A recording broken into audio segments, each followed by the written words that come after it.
Hello and welcome to Verbal to Visual. Today I would like to let you know about a series of summer sketchnoting webinars that I'll be hosting for teachers. One of my goals with this project here is to make it easier for teachers to start using visual note-taking in their classrooms to share this skill with their students. And to that end, a couple of years ago, I built a resource kit called Sketchnoting in the Classroom. That resource kit consists of short video lessons and practice activities meant to be used in your classroom that fall into these three categories: sketchnoting skills, processes, and applications. Within the skills section, I help you and your students develop basic drawing skills, like how to draw simple icons and stick figures, how to develop a handful of handwritten fonts that you can use within your notes, and structural tools like dividers, containers, and lists. Within the processes section, I show how you can combine those skills into a specific note-taking process. I share what mind maps and flowcharts are all about, how you can bring sketchnoting into something like the Cornell method, or use index cards as your primary note-taking tool, and even things like using a timeline when appropriate. The goal here is to let students know that there are a variety of ways that you can bring together your sketchnoting skills, and you get to choose which one fits best for you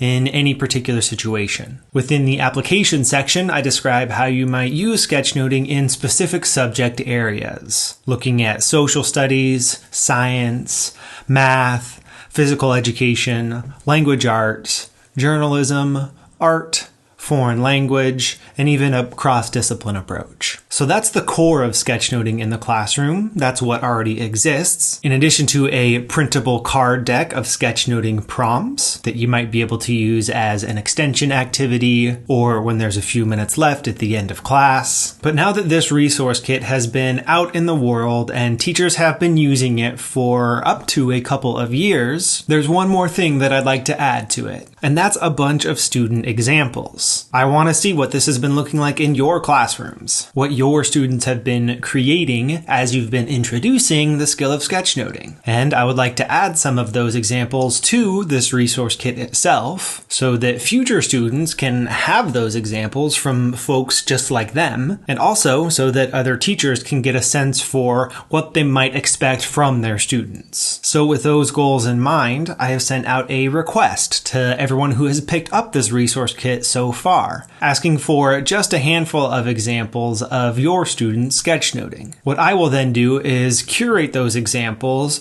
and share a few after each lesson, highlighting the specific things that we talked about within that individual lesson, so that in addition to the instruction and practice activities that I provide, you'll also be able to see examples from real students. So that's the addition that I'm making to this resource kit over the summer, with your help, of course. And I thought that it also might be fun to provide the opportunity to chat a bit about how it's going. And that's where the summer webinar series comes in. My goal here is to create a space where teachers who've been using this resource kit and bringing sketchnoting into their classrooms can share how it's going, troubleshoot with each other, ask questions of me, and then also share all of that with teachers who are just going to start using sketchnoting next year in their classrooms to help them prepare a bit for what that will look like, how they can weave the sketchnoting skills into the teaching of their core content. So here's the plan. I will be hosting 3 different webinars in the month of July. The first on Wednesday, July 10th,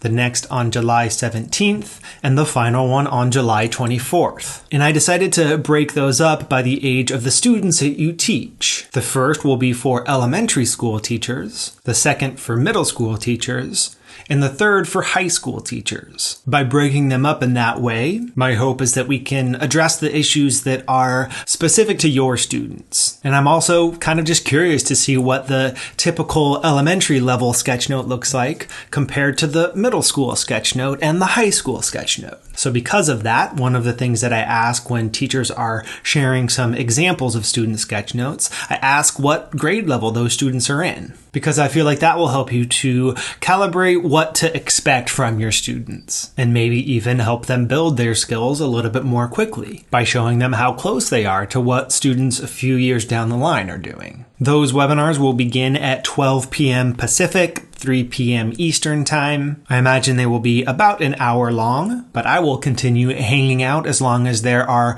questions that folks have or stories that they'd like to tell. Those webinars will be recorded and archived within this resource kit. So my hope is that those chats themselves become an additional resource for teachers that are just starting to use this resource. So just know that those conversations will be accessible after the fact. But participating in those webinars and watching those replays, that will only be available for folks who have picked up this resource kit, Sketchnoting in the Classroom. So if you would like to partake in those conversations and also gain access to all the other resources that I've been describing, you can check out more details about this program via the links below. Thank you so much for watching. I'm excited to dig back into the world of education this summer, hopefully provide a bit more depth to what I've already created, and I'm excited to chat with you, teachers who are using these skills in your classroom, sharing them with your students, helping them develop this lifelong skill. So thanks again for watching, and I hope to see you in one of those webinars. If not then, we'll catch you in the next video.